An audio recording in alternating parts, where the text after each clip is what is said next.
ঘুম থেকে উঠে মুখে মিষ্টি একটি হাসি তো 15 মিনিটের জন্য হলেও ফুটিয়ে রাখা যায়, তাই না? নিজের হার্টবিটকে অনুভব করুন। হ্যাঁ, আপনি আজও আরেকটি সুযোগ পেয়েছেন অপূর্ণ কাজগুলোকে পূর্ণ করে যাওয়ার। কোনো কিছু যখন আপনার ভেতরে কাটার মতো আঘাত করবে, তখন খুব গভীরভাবে চুপ থেকে খোঁজার চেষ্টা করেন। ঠিক এই মুহূর্তে জীবন আপনাকে কি শেখাতে চাইছে? কোন বিষয় থেকে আলাদা করে আপনাকে সেভিয়ে নিতে চাইছে? ভালোভাবে খেয়াল করুন। আমাদের জীবন হচ্ছে প্রতিটি সিঙ্গেল সেকেন্ডের চয়েস। এখানে আমরাই প্রতিনিয়ত বেছে নিচ্ছি আমরা কি পারবো, কি করব। নরক যন্ত্রণা তখনই অনুভব হয় যখন আমরাই আমাদের কন্ট্রোল করতে ব্যর্থ হই। একটা কথা মনে রাখবেন সব সময়, ঠকে গেলেও বিশেষ ক্ষতি নেই। এইটুকু জীবন কোনো না কোনোভাবে শেষ হয়েই যাবে। কিন্তু যারা ঠকিয়েছিল, প্রতারণা করেছিল, হক নষ্ট করেছিল, তারা কিভাবে দীর্ঘশ্বাসটা নিশ্চিন্তে নেবে? ঠকিয়ে যারা ভাবছে জিতে গেল, তারা বোকার স্বর্গে বাস করছেন। অপমান ও কারো কথায় পাওয়া কষ্ট, এই দুটি জিনিস হলো পলিথিনের মতো। দিনের পর দিন মাটির নিচে চাপা পড়ে ঠিকই, কিন্তু পচে যায় না, একদম অক্ষত থাকে মনে একটা অগ্নিপিণ্ড হয়ে। তাই সৃষ্টিকর্তা বেলা শেষে ওই অপরাধের সাজাটুকু ফেরত অবশ্যই দেন, হয়তো অন্য কারো নামে, না হয় অন্য কোনোখানে। সুপ্রিয় দর্শক, আসসালামু আলাইকুম। আমি লাকি, ঢাকা থেকে বলছি। লাকিস মিনি ওয়ার্ল্ডে আপনাদের সবাইকে শুভেচ্ছা জানাচ্ছি, কাছে কিংবা দূরে, দেশ এবং দেশের বাহিরে। যে যেখান থেকে আমার আজকের ভিডিও দেখছেন কিংবা দেখছেন না, আশা করছি আল্লাহ পাকের অশেষ রহমতে আপনারা সবাই খুব ভালো আছেন। আমিও আলহামদুলিল্লাহ আল্লাহ পাকের অশেষ রহমতে বেশ ভালোই আছি। চলে এলাম আজকে নতুন আরেকটি দিনের গল্প, কথা ও কাজ নিয়ে। আশা করছি ভিডিও শুরু থেকে শেষ পর্যন্ত আপনার ভিডিওটি স্কিপ না করে সম্পূর্ণ সঙ্গেই থাকবেন। সকালে উঠে গরম গরম পরোটা তৈরি করে নিচ্ছি। ইদানিং কিন্তু আমি বেশ পরোটা তৈরি করছি, কেন জানি না ভালোই লাগছে। চেষ্টা করছি নতুন নতুন ভঙ্গিমায় ফুলকো ফুলকো পরোটা তৈরি করতে, আর সেগুলো আপনাদের সঙ্গে একটু একটু করে শেয়ার করতে। আজকে কিন্তু একটা ভিন্ন রকমের পরোটা তৈরি করেছি, দেখলেনই তো। বানানোটা একদম সহজ, কিন্তু ভেতরটা হবে লাচ্ছা পরোটার মতো, একদম পার্ট বাই পার্ট লেয়ারগুলো দিয়ে ভর্তি করা থাকবে। খেতে কিন্তু মাশাআল্লাহ অনেক মজার। গরম গরম মাংসের তরকারি অথবা ভাজি, আপনি যেটার সাথে পছন্দ করবেন, খেতে কিন্তু আলহামদুলিল্লাহ অনেক ভালো লাগে। একটা তো তৈরি করেছি গোল পরোটা, যেটা একটু ইউনিক, তাই না? কেমন যেন, আর এটার ভেতরে এত পরিমাণ লেয়ার হবে যেটা আপনি কল্পনাও করতে পারবেন না। একদম ঠিক লাচ্ছা পরোটার মতো। এত সহজে যদি লাচ্ছা পরোটার মতো পরোটা তৈরি করা যায়, তাহলে শুধু শুধু লাচ্ছা পরোটা কষ্ট করে কেন তৈরি করব? নর্মালি আমরা এভাবে পরোটা তৈরি করি যেভাবে এখন আমরা তৈরি করছি, কিন্তু আমি আগে যে পরোটা তৈরি করেছি সেটা কিন্তু উপর দিয়ে আর একটা ভাঁজ দিয়ে রোলের মতো তৈরি করে নিয়েছি। একটা সময় আমি কিন্তু এভাবে চৌকা পরোটাও তৈরি করতে পারতাম না, কারণ সুন্দর হতো না। এখন অনেকটাই সুন্দর হয়, দেখলেই কেমন যেন খেতে ইচ্ছে করে, আর তৃপ্তিও লাগে। আসলে অনেক কাজ করতে দেখবেন আমাদের ভালো লাগে, মানে মন থেকে করার একটা ইচ্ছে জাগে। তো পরোটা তৈরির ক্ষেত্রে আমারও কিন্তু তেমনটাই হয়। আমি আজকে যে পরোটাটা তৈরি করেছি এটা কিন্তু সিদ্ধ করা আটা। অনেকে কাঁচা আটার রুটি বেশি পছন্দ করেন, তবে আমার কাছে তেমন একটা ভালো লাগে না। শুধু আমার কাছে নয়, বাসার সবাই সেটা পছন্দ করে না, কারণ কাঁচা আটার রুটিটা একটু শক্ত শক্ত থাকে, আর খুব সহজেই সেটা ঠান্ডা হয়ে গেলে শক্ত হয়ে যায়। তবে সেদ্ধ করা আটা দিয়ে রুটি বলেন বা পরোটা বলেন, যেটাই তৈরি করেন, সেটা কিন্তু খুব সহজে শক্ত হবে না, একদম সফট নরম থাকবে। পরোটাগুলো কতটা ফুলেছে দেখেন, একদম বালিশের মতো হয়ে যাচ্ছে।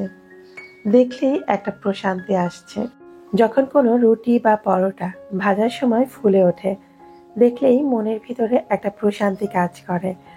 আর নিজে নিজেই ভাবি, না আমি শেষমেশ পেরেছি।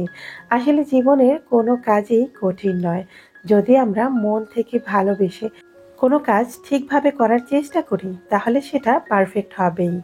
প্রতিটা পরোটা ফুলে বালিশের মতো হয়েছিল। পরোটা ভাজার কিছু নিয়ম রয়েছে। পরোটা কিন্তু রুটির মতো করে প্রথমে একটু ভেজে নিতে হবে। যখন পরোটার দুই পাশটা একটু রুটির মতো হয়ে যাবে তখন সামান্য একটু তেল অ্যাড করে দিতে হবে।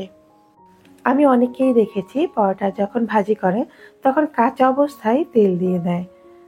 এতে করে পরোটার ভেতরের অংশটা কখনোই সেদ্ধ হয় না, আর উপর থেকেও কালার ঠিকঠাকভাবে আসে না। এক কথায় পরোটাটা পারফেক্ট হয় না।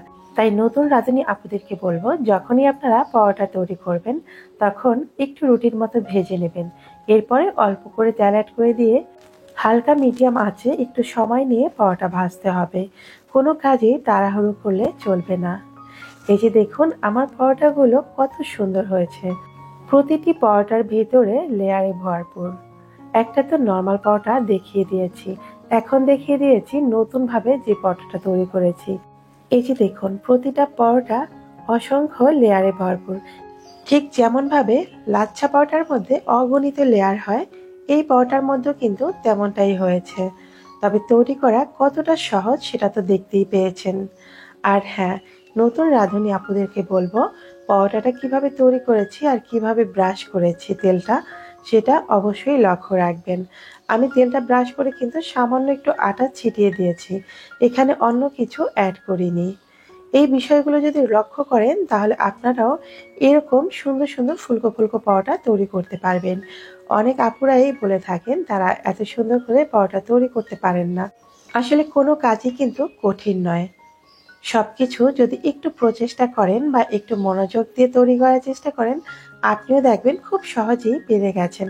একটা সময় আমিও কোনো কিছু পারতাম না, এখনো যে খুব বেশি পারি তা কিন্তু নয়।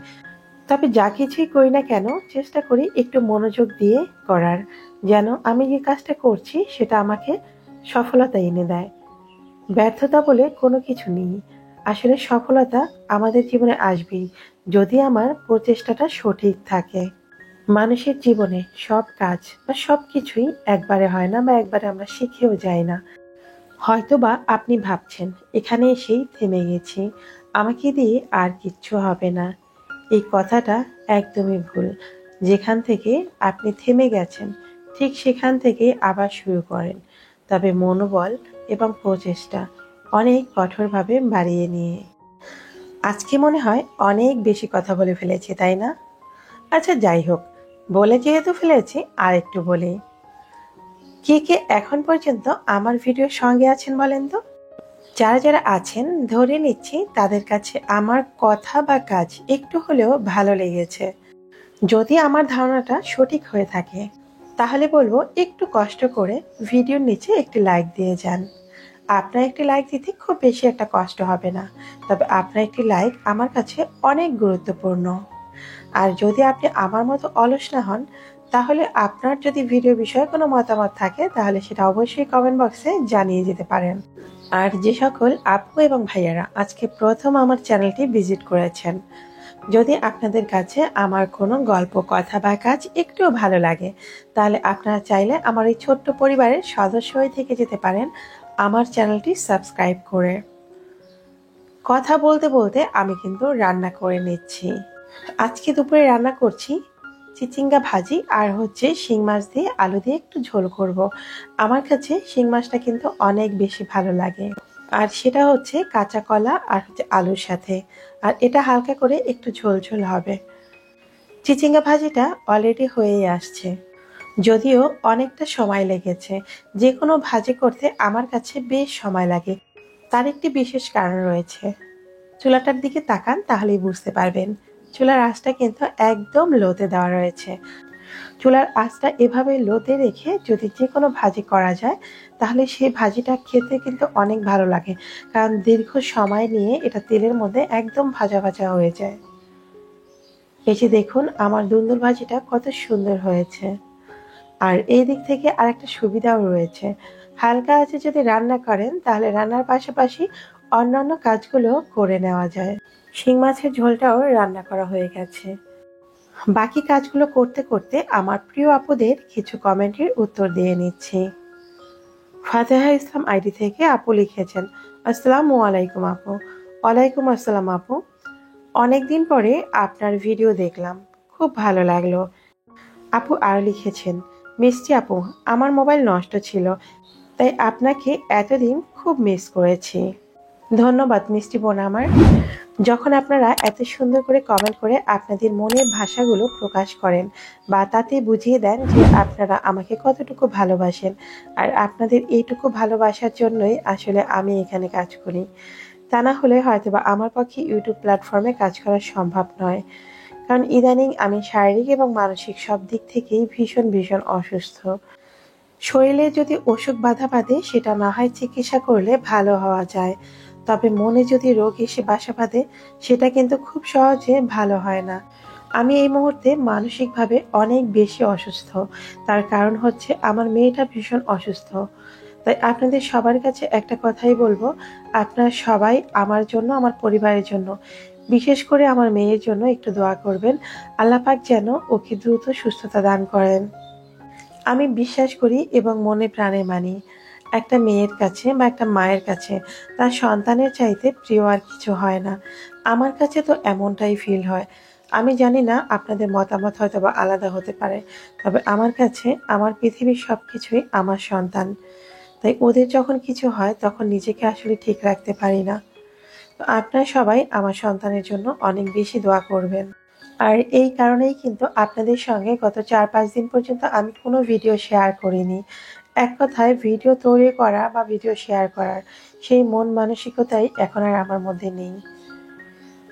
তো যাই হোক, আপনাদের এইটুকু ভালোবাসা পাওয়ার জন্য বা পাচ্ছি বলেই হয়তোবা মাঝে মাঝে ভিডিও শেয়ার করছি। সেটাও কতদিন করব বা কতক্ষণ করতে পারবো আমি নিজেও জানি না। যদি আল্লাহ পাক আমার মেয়েটাকে সুস্থ করে দেন তাহলে ইনশাল্লাহ আপনাদের সঙ্গে রেগুলার ভিডিও শেয়ার করার চেষ্টা করব। তো এই মুহূর্তে আমি একটা বিস্কিট তৈরি করে নিচ্ছি আর সেটার রেসিপি আপনাদের সঙ্গে শেয়ার করে দিচ্ছি। খুব সহজে একদম মজাদার একটি বিস্কুট তৈরি করতে পারেন আপনারা ঘরে বসেই। আর বিস্কিটটি তৈরি করার জন্য আমি প্রথমে নিয়েছি ১ কাপ পরিমাণ ময়দা, এরপর নিয়েছি 1/2 কাপ পরিমাণ বেসন। আপনারা বেসনটা চাইলে স্কিপ করতে পারেন। এরপর নিয়েছি 1/2 কাপ পরিমাণ গুঁড়ো দুধ, 1/3 কাপ পরিমাণ সুজি, আর 1/2 কাপ নিয়েছি আইসিং সুগার। এখানে চেষ্টা করবেন চিনিটা অবশ্যই গুঁড়ো করে দেওয়ার জন্য। তা না হলে বিস্কিটটার যে ডোটা আমরা রেডি করছি এটা কিন্তু চিনি গলতে গলতে অনেক সফট হয়ে যাবে, তখন আর বিস্কিট বানানোর জন্য পারফেক্ট যে একটা ডো থাকে সেটা কিন্তু আর থাকবে না। তাই চিনিটা অবশ্যই আপনারা গুঁড়ো করে তারপর ব্যবহার করবেন। সমস্ত শুকনো উপকরণগুলো একটু মিশিয়ে নিয়েছি। এরপরে প্রথমে যে আমি 1 কাপ পরিমাণ তেল নিয়েছিলাম সেখান থেকে একটু একটু করে তেল দিয়ে একটা পারফেক্ট ডো তৈরি করে নিতে হবে। যদি তেলের পরিমাণটা কম হয়ে যায় তাহলে আপনারা এখানে অল্প একটু লিকুইড দুধ অ্যাড করতে পারেন, তবে কখনোই পানি ইউজ করা যাবে না। এরপর আমি হাত দিয়ে ভালো করে মেখে একটা ডো রেডি করে নিয়েছি। ডোটা এমনভাবে রেডি করতে হবে যেন আমরা এভাবে বিস্কুটের শেপ দিয়ে বিস্কুটটা বানাতে পারি। যেহেতু এই ডোয়ের মধ্যে অনেক পরিমাণে তেল রয়েছে তাই আলাদা করে হাতে কোনো তেল লাগানোর প্রয়োজন হয়নি। এই ডোটা হাতে নিলে অটোমেটিকলি হাতের মধ্যে তেল লেগে যাচ্ছে। তো বিস্কিটগুলো আমি এক এক করে তৈরি করে নিচ্ছি। আপনারা আপনাদের পছন্দ অনুযায়ী বিস্কিটগুলো তৈরি করে নিতে পারেন। তবে আজকে আমি হাতে কেটে গোল বিস্কিট তৈরি করেছি, আর এখানে রুটির মতো বেলে এই চৌকা শেপ দিয়ে এগুলো ছুরি দিয়ে কেটে নিয়েছিলাম। তো সমস্ত বিস্কিটগুলো কিন্তু রেডি হয়ে গেছে। এরপরেই আমি উপর দিয়ে কিছুটা ডেকোরেশন করে নিব। বিস্কুট ডেকোরেশন করার জন্য প্রথমে আমি একটা ডিমের কুসুম নিয়েছি। শুধুমাত্র কুসুমটাই কিন্তু ব্যবহার করব। আরেকটি পাত্রে কিছুটা চিনি নিয়েছি, আরেকটি পাত্রে বেশ কিছু কাঠবাদাম আমি কেটে নিয়েছি। এখন আমি ডিমটা একটু ফেটিয়ে নিয়েছি। এরপর বিস্কিটের উপর দিয়ে আমি ডিমটা ব্রাশ করে দিচ্ছি। সমস্ত বিস্কিটগুলোতে এভাবেই ডিমটা ব্রাশ করে দিতে হবে। এর কারণে বিস্কিটের উপরে দারুণ একটা কালার আসবে। ডিমটা দেওয়া হয়ে গেলে আমি কিন্তু উপর দিয়ে চিনিটা ছড়িয়ে দিয়েছি, যদিও সেটা স্কিপ হয়ে গেছে। অল্প অল্প করে চিনি দিয়ে দিয়েছি। আর এই চিনিটা যখন বিস্কুটের উপরে বসে যাবে তখন সুন্দর একটা কালার চলে আসবে। চিনির উপরে এখন আমি বাদামের কুচিগুলো বসিয়ে দিচ্ছি। এটা কিন্তু অপশনাল, দেখার সৌন্দর্যের জন্য। যারা বাদাম খেতে পছন্দ করেন না তারা চাইলে এটাকে স্কিপ করে যেতে পারেন। তো আমি সমস্ত বিস্কিটের উপরেই এভাবে বাদাম দিয়ে ডেকোরেশন করে নিচ্ছি। তবে এখানে আপনারা কিশমিশ দিতে পারেন অথবা চেরি দিতে পারেন, আপনাদের যার যেটা ভালো লাগে সেভাবে কিন্তু এখানে বসিয়ে দিতে পারেন। আর আমি প্রত্যেকটা বিস্কিটের মাঝখানে কিন্তু একটু ড্যাব করে নিয়েছি যেন খুব সহজে বাদামগুলো বসে যায়। এটা বেক হতে হতে দেখবেন বাদামগুলো একদম বসে গেছে, মানে বিস্কিটের সাথে লেগে যাবে। যেহেতু নিচে চিনি দেওয়া রয়েছে তাই চিনির সাথেই এই বাদামগুলো আটকে যাবে। সুরাইয়া নিহাস ফ্যামিলি ব্লগ থেকে একজন আপু লিখেছেন, অনেকদিন ধরে পরোটা খাই না, ডায়েট করছি বলে, তবে তোমার পরোটা ভাজা দেখে খেতে মন যাচ্ছিল আপু। পুরো ভিডিওটা দেখে খুব ভালো লাগলো আপু, সাথে তোমার কথাগুলো দারুণ লাগছে আপু। আপু আপনাকে অসংখ্য ধন্যবাদ, আপনি একদম ঠিক কাজটাই করেছেন। আমাদের স্বাস্থ্যের কথা চিন্তা করলে আমাদের কখনোই পরোটা খাওয়া উচিত না, এমনকি বাচ্চাদেরও খাওয়ানো উচিত না। পরোটায় যেহেতু প্রচুর পরিমাণে তেল থাকে, এটা আমাদের স্বাস্থ্যের জন্য অনেক বেশি ক্ষতিকারক। তবে আপু আপনাকে বলতেই হচ্ছে, আপনি কিন্তু একটা ভালো উদ্যোগ নিয়েছেন, ডায়েট করছেন, যেটা আমার এই মুহূর্তে করা খুবই জরুরি। তবে আমি পারছি না শারীরিক অন্যান্য সমস্যার কারণে। এমডি শরীফ আইডি থেকে আপু লিখেছেন, আপু আজ আমার আদরের পোষা বিড়ালটা মারা গেছে, আমার মনটা খুবই খারাপ, ভীষণ কষ্ট লাগছে। আপু শুনে ভীষণ খারাপ লাগলো। আর মন খারাপ করবেন না, আসলে বিড়ালটার হায়াত এই পর্যন্তই ছিল, কি করবেন বলেন তো। আর পোষা জিনিসের প্রতি না আমাদের ভালোবাসাটা একটু অন্যরকম, এক কথায় ফ্যামিলি মেম্বার্সদের মতো। আপনারা তো জানেন আমিও অনেকগুলো পাখি পুষি, তো যখন আমার কোনো পাখি মারা যায় কিংবা চলে যায় তখন আমারও একই অবস্থা হয়। তাই আপনাকে সান্ত্বনা দেওয়ার সত্যি কোনো ভাষা নেই, শুধু এইটুকু বলবো, বিড়ালটার আল্লাহর কাছে যাওয়ার সময় হয়ে গিয়েছিল, তাই তিনি তার কাছেই নিয়ে গেছেন। এখন বলে দিচ্ছি গত পর্বের ধাঁধার সঠিক উত্তর। গত পর্বের ধাঁধা ছিল, পৃথিবীর সব থেকে বড় লঙ্কার নাম কি? ধাঁধার সঠিক উত্তর ছিল শ্রীলঙ্কা। যিনি সর্বপ্রথম কমেন্ট করে সঠিক উত্তরটি দিয়েছেন তার জিমেল অ্যাকাউন্টের নাম হচ্ছে নিগার আফরোজ। আপু আপনাকে অসংখ্য অসংখ্য ধন্যবাদ, আপনি সর্বপ্রথম কমেন্ট করে সঠিক উত্তরটি জানিয়েছেন। এখন বলে দিচ্ছি আজকের পর্বের ধাঁধা। আজকের ধাঁধা হচ্ছে, পৃথিবীর সব থেকে ছোট ছাতা কার?